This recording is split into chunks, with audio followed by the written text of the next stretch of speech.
이 시간 우리 하나님 주시는 말씀 보겠습니다. 마가복음 7장 31절에서 35절 말씀까지 제가 읽도록 하겠습니다. 예수께서 다시 두로 지방에서 나와 시돈을 지나고 데가볼리 지방을 통과하여 갈릴리 호수에 이르시매 사람들이 귀먹고 말 더듬는 자를 데리고 예수께 나와 안수하여 주시기를 간구하거늘 예수께서 그 사람을 따로 데리고 무리를 떠나사 손가락을 그의 양귀에 넣고 침을 뱉어 그의 혀에 손을 대시며 하늘을 우러러 탄식하시며 그에게 이르시되 에바다 하시니 이는 열리라는 뜻이라. 그의 귀가 열리고 혀가 맺힌 것이 곧 풀어져 말이 분명하여졌더라. 아멘. 아멘. 오늘 본문을 보니까 예수님께서 귀먹고 말을 더듬는 한 사람을 만났습니다. 귀가 들리지 않을 뿐 아니라 말도 더듬는, 다시 말하면 언어를 거의 잃어버린 그러한 벙어리였습니다. 그러니까 다른 사람과 소통이 안 되겠죠. 외부 세계와 단절된 상태에서 살고 있는 그런 사람입니다. 그런 사람이 사람들에게 이끌려 예수님 앞에 나왔습니다. 예수님은 그 사람을 말할 수 없는 긍휼과 연민으로 쳐다보시다가 에바다 한마디를 하셨습니다. 에바다는 열리라 라고 하는 의미의 단어입니다. 예수님께서 말씀이 끝나시자마자 이 사람의 귀가 열렸습니다. 혀가 풀려 입술이 열렸습니다. 듣기 시작했고 말하기 시작했습니다. 다른 사람과의 소통이 시작이 되었습니다. 다시 말하면 꽉 막혔던 이 사람의 인생에 문이 열린 것입니다. 새로운 인생이 열린 것입니다. 이 극적인 기적을 35절은 이렇게 표현하고 있습니다. 그의 귀가 열리고 혀가 맺힌 것이 곧 풀려 말이 분명하여졌더라. 여러분, 저는 오늘 이 말씀을 묵상하면서 에스겔 선지자가 본 환상이 생각이 났습니다. 에스겔 선지자가 환상 중에 성령이 에스겔 선지자를 어떤 골짜기로 이끌어 갔는데 그곳에 가서 보니까 그 골짜기에 바짝 마른 뼈들이 가득하게 차 있었습니다. 에스겔 선지자가, 하나님께서 에스겔 선지자에게 묻습니다. 이 뼈들이 능히 살겠느냐? 에스겔이 뭐라고 대답합니까? 주 여호와여, 주께서 아시나이다. 자, 이때 하나님께서 에스겔에게 다음의 말을 대언해라 라고 말씀을 하십니다. 어떤 말씀입니까? 너희 마른 뼈들아 여호와의 말씀을 들을지어다. 내가 생기를 너희에게 들어가게 하리니 너희가 살아나리라. 내가 너희 위에 힘줄을 주고 살을 입히고 가죽을 덮고 너희 속에 생기를 넣으리니 너희가 살아나리라. 또 내가 여호와인 줄 너희가 알 것이다. 자, 그러자 이 뼈, 저 뼈가 들어맞아 뼈들이 서로 연결이 되기 시작합니다. 그 뼈에 힘줄이 생기고 살이 오르고 그 위에 가죽이 덮입니다. 사람의 모양이 완성이 된 것입니다. 자, 그런데 생기가 없어요. 사람의 모양은 갖추었지만 생명이 없습니다. 자, 이때 하나님께서 에스겔에게 다시 말씀을 하십니다. 너는 생기에게 이렇게 대언해라. 나 주 하나님이 너에게 말하노라. 너 생기야, 사방에서부터 불어와서 이 살해당한 사람들에게 불어서 그들이 살아나게 하라. 에스겔 선지자가 하나님께서 대언하라고 한 대로 대언했더니 생기가 그들 안으로 들어갔습니다. 그랬더니 그들이 생명이 되었습니다. 생명체 살아나서 자기 발로 일어나는데 보니까 엄청나게 강한 군대가 되어 있습니다. 자, 그러면서 하나님께서 이렇게 말씀을 하십니다. 이 뼈들이 바로 이스라엘 자손들이다. 그들이 스스로 말하기를 우리의 뼈가 말랐다, 우리는 희망이 없다, 우리는 망했다. 그들이 이렇게 이야기를 한다. 그러므로 에스겔아, 너는 그들에게 이렇게 전해라. 내 백성아, 내가 너희 무덤을 열고 무덤 속에서 너희를 이끌어내고 너희를 이스라엘 땅으로 들어가게 할 것이다. 내 백성아, 내가 너희의 무덤을 열고 그 무덤 속에서 너희를 이끌어낼 그때에 비로소 너희는 내가 주인인 줄 알 것이니라. 내가 나의 영을 너희 속에 두어 너희가 살 수 있게 하고 너희를 너희의 땅에 데려다가 놓겠으니 그때야 비로소 너희는 나 주가 말하고 그대로 이룬 줄을 알 것이니라. 나 주의 말이니라. 여러분, 엄청난 말씀 아닙니까? 하나님은 바벨론에 포로되어 있는 소망이 없는 절망 중에 이스라엘의 상태를 골짜기에 쌓인 마른 뼈들로 비유했습니다. 여러분, 마른 뼈예요.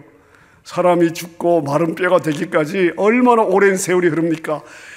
죽고 나서 오랜 세월이 흘러서 완전히 그 끝이 뭐예요? 마른 뼈입니다. 이 마른 뼈도 이제 시간이 더 가면 흙으로 그냥 다 버석버석해지죠. 자, 그런데 여러분, 이 마른 뼈들에게 살아나라, 살아나라, 살아나라 하나님의 말씀이 선포되자 절망 가운데 있는 바짝 마른 뼈들이 살아나 군대가 된 줄로 믿습니다. 아무것도 없던 암흑에서 여러분, 하나님은 바로 이 말씀으로 우주를 창조하셨습니다. 말씀으로. 아무것도 없는 무에서 이 땅 우주를 창조하셨는데, 자, 오늘 본문의 예수님은 그 동일한 말씀으로, 무에서 유를 만드시던 그 동일한 능력의 말씀으로 오늘 모든 것과 차단된 이 사람을 향해서 선포했습니다. 에바다, 에바다, 열리라. 그리고 그는 열린 줄로 믿습니다. 귀가 열리고 눈이 열리고 입이 열렸습니다. 그 사람 앞에 닫혔던 세상이 활짝 열렸습니다. 예수님의 에바다, 에바다 이 한마디 말씀으로 그 사람의 삶에 새로운 삶이 열린 줄로 믿습니다. 여러분, 오늘 본문에 등장하는 이 사람의 마음을 한번 생각해 보십시오. 청각장애인입니다. 들을 수가 없습니다. 앞에 사람이 뭔가 말을 하는데 들리질 않습니다. 얼마나 가슴이 답답할까요? 게다가 듣지를 못하니 말을 할 수가 없습니다. 그 주변 사람과 소통 자체가 불가능한 사람입니다. 들을 수 없고 말할 수 없습니다. 자기 자신을 표현할 길이 없습니다. 얼마나 답답하겠습니까? 오늘 본문을 보면 에바다라고 외치실 때에 우리 주님이 그냥 가볍게 지나가는 말로 성의 없이 그렇게 말씀하신 것이 아닙니다. 오늘 본문 34절에 보니까 에바다 하기 전에 하늘을 우러러 보셨습니다. 하늘을 우러러 보셨습니다. 그냥 하늘만 우러러 보신 것이 아니라 하늘을 우러러 탄식하셨습니다. 여러분, 여기에 이 사람을 향한 우리 예수님의 마음이 있다고 생각이 듭니다. 이 사람을 보고 예수님이 탄식하셨다는 거예요. 왜요? 하나님의 형상으로 지음받은 인간이 듣고 말하는 하나님이 주신 권리를 박탈당한 채 살고 있습니다. 하나님이 우리를 만드실 때 온전한 인간으로 만드셨잖아요. 죄의 결과로 하나님의 형상을 닮아 창조된 인간이 죄의 결과로 듣고 말하는 이 기본적인 권리를 박탈당한 채 살고 있습니다. 그러니까 이런 거예요. 하나님, 내 마음이 이 사람과 함께 너무 아픕니다. 안타깝습니다. 견딜 수가 없습니다. 이 사람을 불쌍히 여겨 주십시오. 예수님의 탄식에는 예수님의 이러한 마음이 담겨져 있습니다. 하늘을 우러러 탄식하시며 에바다라고 말씀을 하신 거예요. 예수님은 그런 심정으로 탄식하셨고 그 사람을 향해 에바다, 에바다, 에바다라고 명령하신 것입니다. 그의 마음에 명령하신 것이고 그의 육체에게 명령하셨습니다. 무슨 의미입니까? 다친 것들아, 이 사람을 향한 너의 권리는 이제 끝났다. 이제 풀어라. 그동안 이 귀한 하나님의 아들을 묶고 있던 모든 것들은 풀릴지어다. 매일매일 끈들은 즉시 끊어지고 자유함을 누릴지어다. 아멘입니까? 하나님의 아들 예수 그리스도의 명령을 누가 거역할 수 있겠습니까? 예수님의 명령 앞에 닫힐 수가 없습니다. 막힐 수가 없습니다. 숨겨질 수가 없는 줄로 믿습니다. 이 사람의 마음이 순종하기 시작합니다. 이 사람의 육체가 순종하기 시작합니다. 35절 보십시오. 그의 귀가 열리고 혀가 맺힌 것이 곧 풀려 말이 분명하여 졌더라. 아멘입니까? 예수님께서 명령하실 때에 막힌 것이 뚫리고 열리는 역사가 일어난 줄로 믿습니다. 자, 근데 여러분, 이 사람을 치료하실 때 좀 특별하게 치료하시는 것을 볼 수 있습니다. 무슨 말인가 하면 예수님이 평소와 좀 다르게 치료하셨다는 말입니다. 보통 때는 말씀만 하실 때도 있으시고 또 어떤 때는 안수를 할 때도 있었죠. 가령 예를 들어서 마태복음 8장 문둥병자를 고치실 때 예수님은 손을 그의 상처를 만지시면서 주님의 손으로 직접 그 문둥병자의 상처를 만지시면서 치료해 주셨습니다. 누가복음 13장에 보면요, 18년간 귀신 들려 앓으면서 몸이 꼬부라지기 시작하는데요, 조금도 펴지 못하는 그러한 여인이 있었습니다.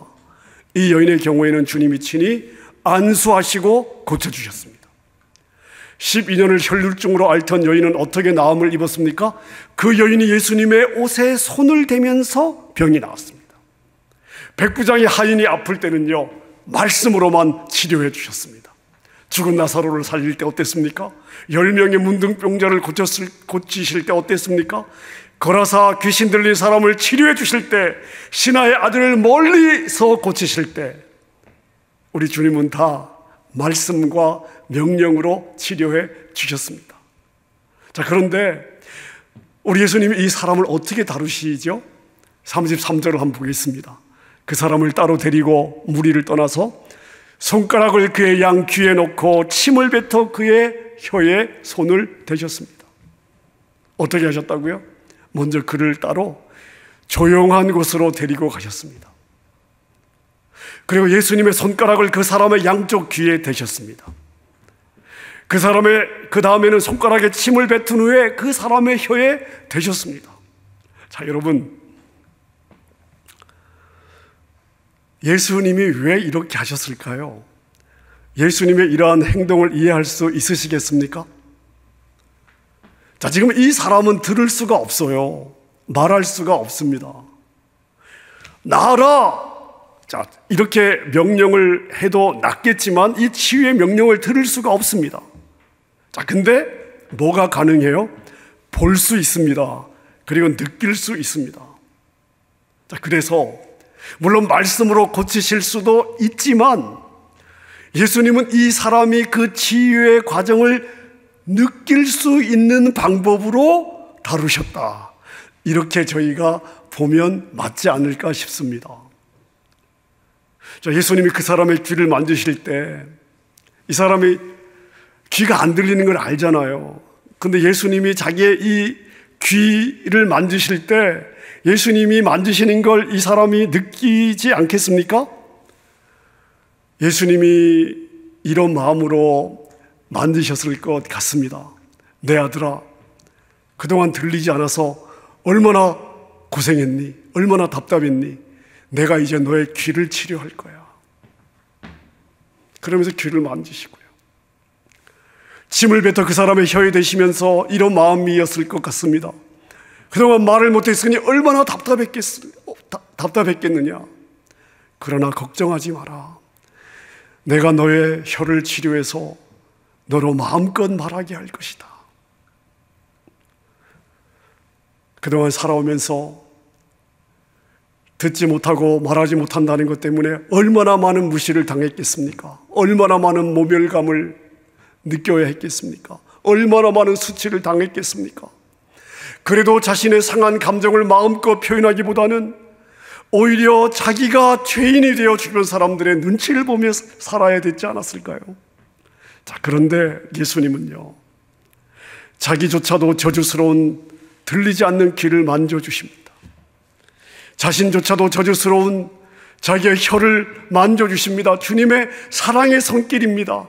예수님은 바로 이 사람의 그 아픔의 근원, 수치의 근원, 모멸의 근원, 상처의 근원, 모든 문제의 근원, 주님은 바로 그 부분을 사랑의 손길로 만져주시는 거예요.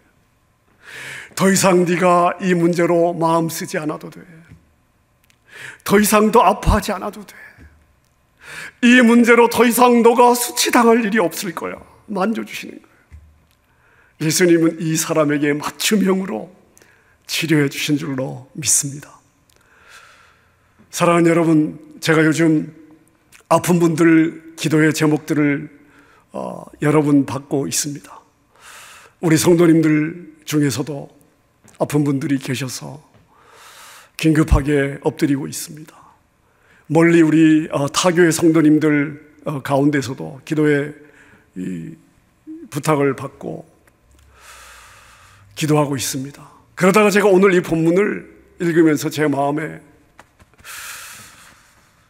이 본문이 그분들을 향해 하나님이 주시는 우리 주님의 메시지가 아닐까, 주님의 마음이 아닐까 하는 그런 생각이 들어서 제가 오늘 이 본문의 말씀을 묵상을 하게 되었습니다.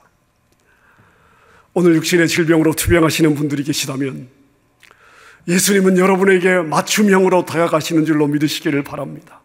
먼저 여러분의 아픔에 손을 대시고 사랑으로 만져주십니다. 내가 너의 아픔을 다 알아. 너 혼자 아니야. 염려하지 마라. 내가 이제 너의 아픔을 담당해 줄게. 여러분에게 말씀하시는 주님의 음성을 들으실 수 있기를 바랍니다. 육신은 멀쩡해요. 근데 상한 감정으로 힘들어하시는 분들이 계십니다. 깨진 관계 때문에 흑암의 터널을 지나가시는 분들도 계십니다.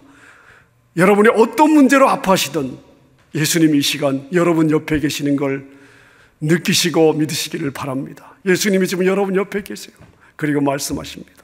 아들아, 내가 너를 안다. 딸아, 염려하지 마라. 내가 너를 안다. 이제 괜찮아. 이제 괜찮아. 상한 감정이 치유되고 병든 육신의 아픈 바로 그 부분, 이 시간 믿음으로 선포할 때 치유되는 역사가 있으시기를 축원합니다. 자, 이제 마지막으로 우리 스스로 해야 될 일이 있습니다. 예수님의 치료 사역을 보면요, 항상 문제의 근원을 향한 명령이 있었습니다.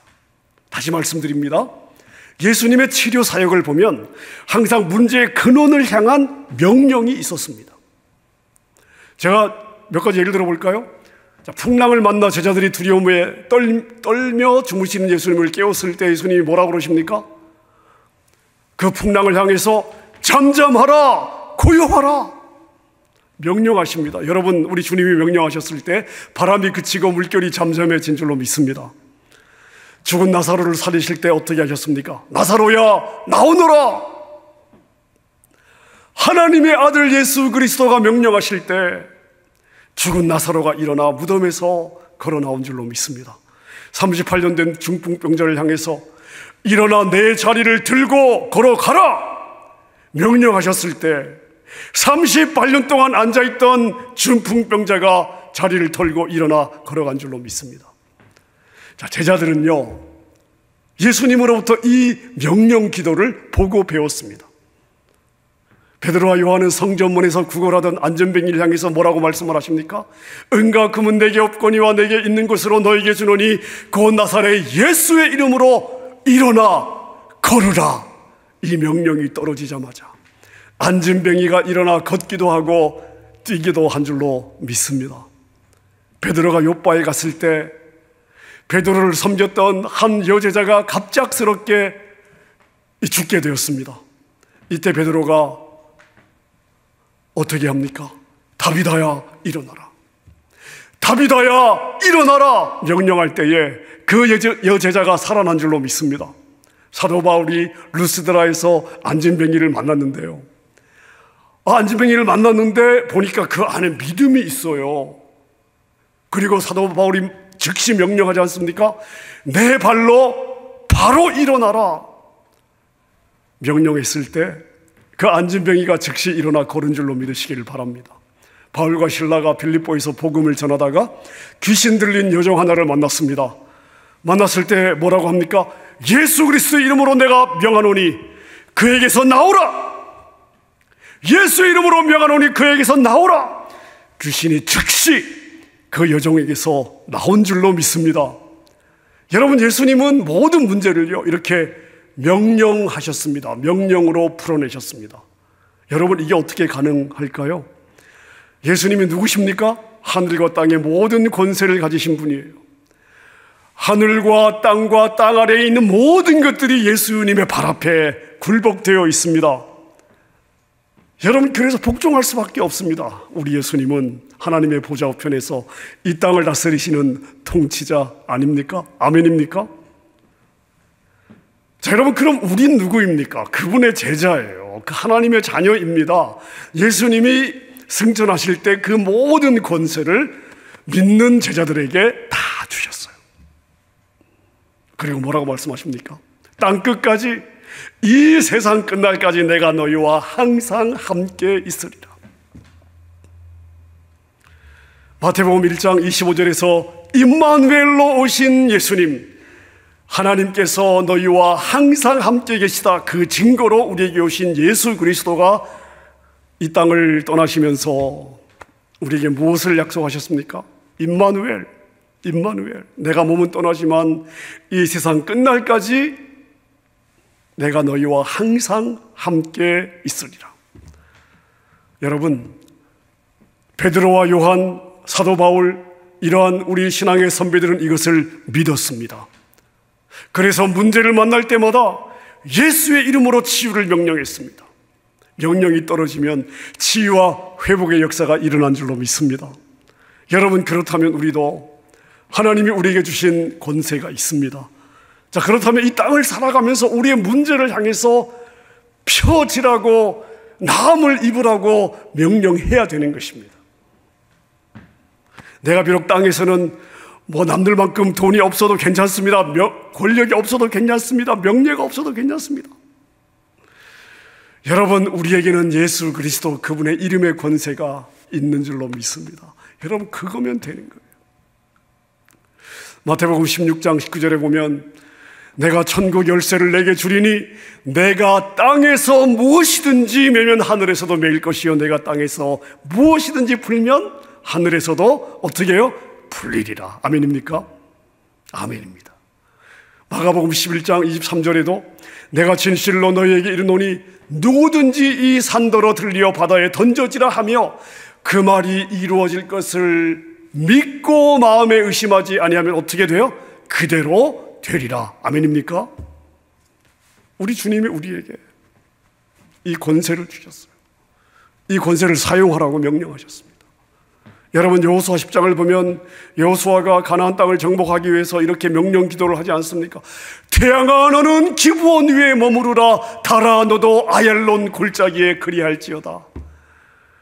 여러분, 여호수아가 명령할 때 태양이 멈추고 달이 멈춘 줄로 믿으시기를 바랍니다. 사랑하는 여러분, 여러분은 하나님의 자녀입니다. 하나님의 모든 권세, 창조의 권세, 무에서 유를 만드는 권세, 죽은 자를 살리시는 권세가 저와 여러분에게 있습니다. 여러분, 그러므로 여러분의 문제를 만날 때마다 아니면 여러분의 문제를 향해서 명령하십시오. 여러분에게 주신 권세를 믿고 명령하십시오. 이렇게요, 모든 암세포는 성령의 불로 완전하게 소멸될지어다. 아멘입니까? 상한 세포는 예수 보혈의 권세로 온전하게 치유될지어다. 아멘입니까? 찢어진 근육과 인대와 연골은 예수의 이름으로 온전히 붙고 회복될지어다. 아멘입니까? 나를 힘들게 하는 모든 통증은 예수의 이름으로 물러갈지어다. 믿으시기를 주님의 이름으로 축원합니다. 여러분, 예수님은 우리의 이 권세를 회복시켜 주시기 위해서 몸을 찢고 보혈을 흘리고 십자가에서 죽어주셨어요. 그래서 우리를 사망의 권세, 사단의 권세, 질병의 권세에서 우리를 해방시켜 주셨습니다. 여러분들이 예수님의 권세를 믿고 명령할 때에 하늘이 움직이고 땅이 진동하며 여러분을 힘들게 했던 모든 문제들이 뚫리고 풀리고 해결될 줄로 믿습니다. 여러분의 걸음마다 이 승리의 역사들, 믿고 명령할 때 그대로 이루어지는 역사들이 있게 될 것입니다. 여러분의 삶에 이 믿음의 간증, 역사들이 있으시기를 주님의 이름으로 축원합니다.